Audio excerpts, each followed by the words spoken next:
So picture this, a hero so unbelievably powerful, he can take out any bad guy with just one punch. Sounds kind of like a gag, right? Well, it is. But that simple, silly joke is exactly why One Punch Man Season 1 isn't just a great comedy, it's one of the smartest, most thoughtful anime ever made. And we're about to break down exactly why. You know that feeling, right? When you're laughing your head off at something totally absurd, and then, bam, it hits you. You realize you're not just watching a funny show, you're watching something truly brilliant. That's the One Punch Man experience, right there. Okay, so first things first. Let's start with that core joke. The entire show is built on one simple, endlessly repeating an absolutely hilarious gag.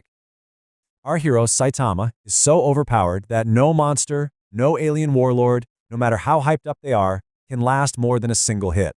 This isn't a story about the nail-biting struggle for victory, because victory is always a guarantee.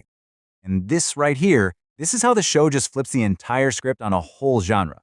See, most hero stories, especially in what's called shonen anime, are all about the climb, the training, the struggle, the epic journey to become the strongest. One Punch Man just skips all that. It starts where those stories end, and it asks a way more interesting question. What's it like to live with the deep, crushing boredom of having no challenges left? And right there, that's where the show pulls its first and maybe its best magic trick. What looks like a simple comedy setup quickly turns into this surprisingly deep, existential crisis for our main character. You know, a lot of people think Saitama's problem is that he's empty. That's not quite it. He's not empty, he's just tired. He actually did it. He reached his lifelong goal of becoming the strongest hero. But instead of feeling fulfilled, he just found this profound numbness. The thrill is gone. The adrenaline's gone. He's a hero who can't even feel the rush of being a hero anymore. And this is the terrifyingly real question at the heart of the whole show. It goes way beyond a simple power fantasy and gets into a fear that's deeply, deeply human. What's the point of having a goal if reaching it just makes you feel hollow? That's the weight Saitama carries around. Here's the really brilliant part. The show doesn't just stay inside Saitama's head. Oh no, it builds an entire world around him that just makes his loneliness even more obvious, all while sneaking in some seriously sharp social commentary. Okay, let's talk about Genos. This guy is the perfect foil. I mean, he's everything a typical hero should be. Tragic backstory, desperate for more power, looks unbelievably cool. In any other anime, he'd be the star for sure. He thinks strength is the answer to everything, and yet he dedicates himself to a master who already knows that ultimate strength is totally meaningless. That relationship is just hilarious and at the same time, kind of heartbreaking. And then you've got this gem of an idea, the Hero Association. It basically turns being a superhero into a boring 9-to-5 desk job. It's all about your rank, your public approval rating, and filling out the right paperwork. It just systematically sucks all the nobility and fun out of saving the world and turns it into a career. Think about it. Saitama is the most powerful being on the planet. He's constantly saving everybody, and he gets zero credit. Absolutely none. Why? Because he doesn't have the right brand. He's not flashy, his costume is basic, and his rank is way too low. If that isn't a perfect cutting critique of a world that cares more about image than substance, I don't know what is. Okay, so we've covered the world. Now we have to talk about the animation. Because seriously, a comedy parody show had no business looking this incredible. And the visuals aren't just eye candy. They're actually serving a really important purpose. I mean, just let that sink in for a second. The legendary Studio Madhouse threw a blockbuster movie-level budget at a show where the whole punchline is that the fights don't matter.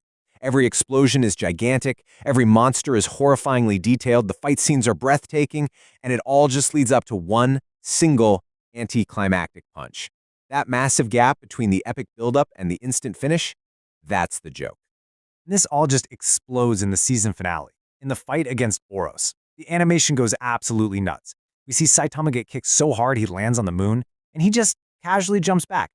Then he throws his serious punch, a punch so powerful it literally parts the clouds across the entire planet. The animators intentionally made this bored, goofy-looking gag character feel more overwhelmingly powerful than almost any hero in anime history. But look, that fight, as awesome as it was never just about looking cool. It was the emotional and thematic climax of the entire season, and it delivered the show's deepest message in the most beautiful and frankly, kind of depressing way possible. This comparison is everything, because Boros, he's Saitama. He's a mirror image. He's an alien so powerful that he too got completely bored with life. He traveled the whole universe looking for a fight that would make him feel something, anything again. It's the exact same hope Saitama has been clinging to this whole time. So Saitama finally gets his wish. He gets a real fight, battle against someone who can almost match him, a fight that literally spans from the Earth to the moon. He finally gets the challenge he's been dreaming of. And when it's all over, nothing. He feels absolutely nothing. The one fight he thought would cure him didn't fix a thing. It was the ultimate disappointment. And that's it. That's the secret. That's why the joke repeats over and over again. Every single time a terrifying new villain gets hyped up only to be destroyed in an instant, the show is screaming its message at you. This endless, simple-minded pursuit of ultimate power, it's a hollow, empty goal. So yeah, when you start stacking all of this up, the way it messes with the genre, the hero's deep existential dread, the sharp social satire, and that mind-blowing purposeful animation, you realize you're looking at something truly special. Because this was never ever just a show about a guy punching monsters. It's a story about what happens after you've already achieved your dream. It's about the soul-crushing boredom that can come after success. It's about trying to find a new identity when the one thing that defines you doesn't matter anymore. And it's about that huge, scary question, what do you do when the climb is over? And that's the magic formula, isn't it? It hides these huge philosophical questions behind some of the most stunning animation and sharpest comedy the world has ever seen. That incredible combination is why years and years later, we're still talking about season 1 like this. It's why it is, without a doubt, a masterpiece. And that's the thought it leaves you with. A question that makes you look at your own life and your own goals. What really gives things meaning? Is it finally reaching the destination, or is it all about the journey? Is the struggle to get there actually more valuable than the victory itself? It's a pretty deep thought for a show about a guy who's just a hero for fun.